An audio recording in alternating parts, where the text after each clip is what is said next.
दिल छूने वाली कहानी। एक फरिश्ता कई दिनों से बेरोजगार था।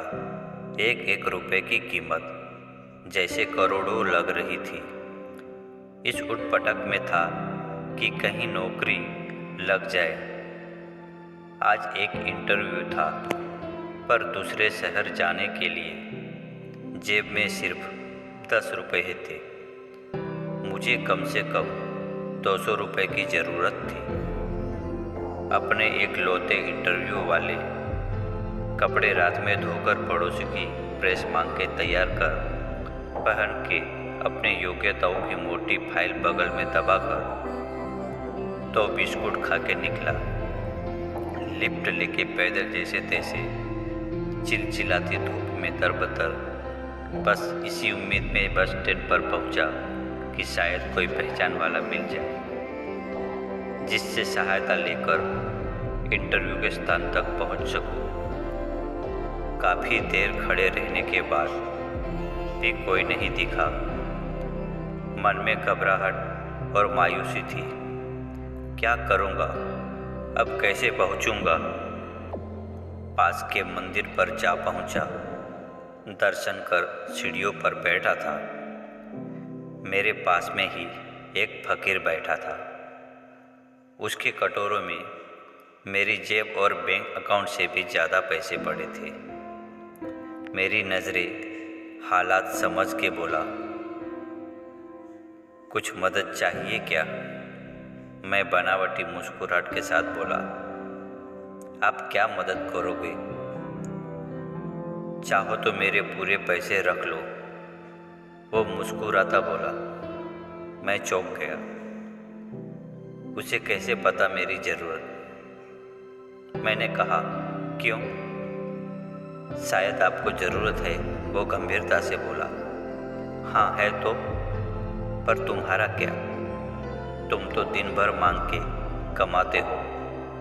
मैंने उसका पक्ष रखते हुए कहा। वो हंसता हुआ बोला, मैं नहीं मांगता साहब, लोग डाल जाते हैं मेरे कटोरे में पुण्य कमाने के लिए। मैं तो फकीर हूँ, मुझे इनका कोई मोह नहीं। मुझे सिर्फ भूख लगती है, वो भी एक टाइम और कुछ दवाइयाँ, बस। मैं तो खुद ये सारे पैसे मंदिर के पेटी में डाल देता हूँ। वो सहज था। कहते कहते मैंने हैरानी से पूछा, फिर यहाँ बैठते क्यों हो? ज़रूरतमंदों की मदद करते हुए वो मंद मंद मुस्कुरा रहा था। मैं उसका मुंह देखता रह गया। उसने 200 रुपये मेरे हाथ पर रख दिए और बोला, जब हो तब लौटा देना। मैं उसका शुक्रिया जताता हुआ वहाँ से अपने जगह तक पहुँचा। मेरा इंटरव्यू हुआ और सिलेक्शन भी।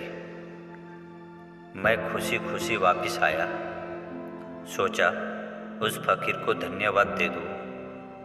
मैं मंदिर पहुंचा। बाहर सीढ़ियों पर भीड़ लगी थी। मैं कुछ के अंदर पहुंचा। देखा वहीं फकीर मरा पड़ा था। मैं वो जगह रह गया।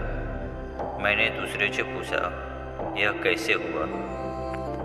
पता चला वो किसी बीमारी से परेशान था, सिर्फ दवाइयों पर जिंदा था। आज उसके पास दवाइयाँ नहीं थी और ना उन्हें खरीदने के पैसे। मैं अवाक सा उस फकीर को देख रहा था।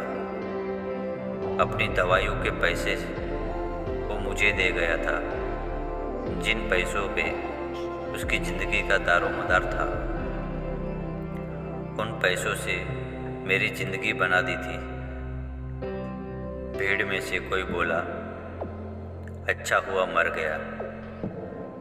ये भिखारी भी साले बोझ होते हैं, कोई काम के नहीं। मेरी आंखें डबडबा आई। वो भिखारी कहाँ था?